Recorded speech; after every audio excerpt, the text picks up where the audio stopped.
और four, first part, second part, third and fourth. So net magnetic field will be B1 plus B2 plus B3 plus B4. Third और fourth का क्या हो गया बताओ? Zero. First का क्या होगा? Mu naught I one, mu naught upon four pi I theta upon R. बोलो ये डायरेक्शन किधर आएगी? इस वाले पार्ट की आउटवर्ड के कैप. बोलो सेकेंड की म्यू नॉट आई टू अपॉन फोर पाई है, उसकी डायरेक्शन माइनस के कैप है. एंगल कितना है उसके लिए? 2 pi minus theta. So basically it is mu naught upon 4 pi r I1 into theta minus I2 into 2 pi minus theta k का. Yes or no? बोलो ना. सी इन दोनों पार्ट में किस रेशियो में करंट जाएगी वो देखते हैं. तो आपको पता है I1 R1 इक्वल टू क्या होता है? I2 R2. This is resistance. ये R जो है रेजिस्टेंस वाला है, रेडियस वाला नहीं. रेडियस वाला यहाँ पे. और R की वैल्यू क्या होती है? Rho L by A.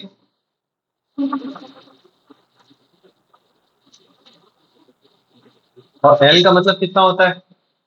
Arc length equal to angle into radius, मतलब थीटा इंटू आर. और यहाँ क्या होता है? 2 pi minus theta into R. So I into theta, I1 into theta, I2 into 2 pi minus theta. इसका मतलब दोनों field same है मैग्नीट्यूड वाइज, जितना इधर वाला दे रहा है और जितना ऊपर वाला दे रहा है. बोलो देखो ये बेसिकली आई और थीटा के प्रोडक्ट पे डिपेंड करता है ना. आई थीटा अपॉन आर. तो जिधर करंट ज्यादा जा रही हो तो थीटा ज्यादा कम है, और जिधर करंट कम जा रही हो तो थीटा क्या है? ज्यादा. तो दोनों का प्रोडक्ट हमेशा क्या रहेगा? सेम रहेगा. तो इसको जैसे ही आप ऊपर रख दोगे तो नेट फील्ड क्या आ जाएगा बताओ? जीरो. कुछ आया? नोट कर लीजिए. तो आप इसका मीनिंग क्या है बेसिकली कंक्लूड क्या कर सकते हैं हम लोग? If there is any symmetrical current carrying loop, then magnetic field at the centre is always zero if current enters and exits. ठीक है. The loop must be symmetric. Current may और may not enter exit symmetrically और not. ये solve नहीं आया समझ में? Loop क्या होना चाहिए? सिमेट्रिक. ये लूप सिमेट्रिक था. करंट एंटर और एग्जिट कर रही है क्या सिमेट्रिकली? नहीं. सिमेट्रिकली कैसे करती? ऐसे.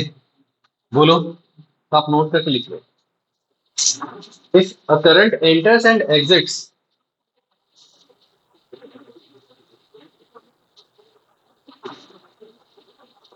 if a current enters and exits, symmetrical current carrying loop,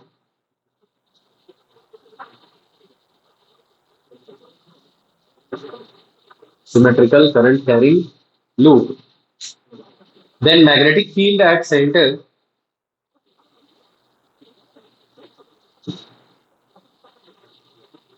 magnetic field at center is always zero. Magnetic field is at center is always zero. Full stop. The loop must be symmetric. उस room में count करवा लो कितने बच्चे उठ रहे हैं. हाँ. The loop must be symmetric. Current may or may not, current may or may not enter and exit symmetrically. Current doesn't enter and exit symmetrically, but loop is symmetric. तो भी सेंटर पे फील्ड क्या होगा बताओ? Zero. क्यों होगा आप लोग खुद सोच सकते हो. जिधर दो वायर है उधर करंट हाफ हो गई, और जिधर एक वायर है उधर करंट ज्यादा डबल हो गई. बोलो तो इन दोनों का फील्ड हाफ है, लेकिन वो हाफ हाफ ऐड होकर इसके इक्वल हो जाएगा. कुछ आ रही बात समझ में? तो उधर करंट जिधर वायर ज्यादा है करंट कम हो गई है. ठीक है. आ रही बात समझ में? वायर के नंबर जिधर ज्यादा उधर करंट कम हो गई. नेक्स्ट. उसके बाद ऐसा है, उसमें सिमेट्रिक एंटर करे या ना करे, दोनों केस में क्या होगा? मैग्नेटिक फील्ड सेंटर पे क्या होगा बताओ? जीरो. कुछ समझ में आ रहा है या नहीं? तो कितनी भी नंबर सिमेट्रिकली आ रही है, एग्जिट हो रही है, magnetic field at centre zero. Magnetic field at centre zero. Pentagon hexagon कैसा भी हो जीरो हो जाएगा. Next is cube.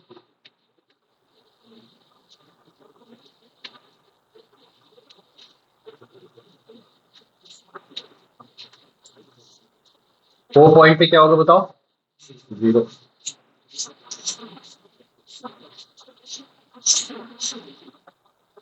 और यहां से करंट जाके यहां से वापस आ रही है,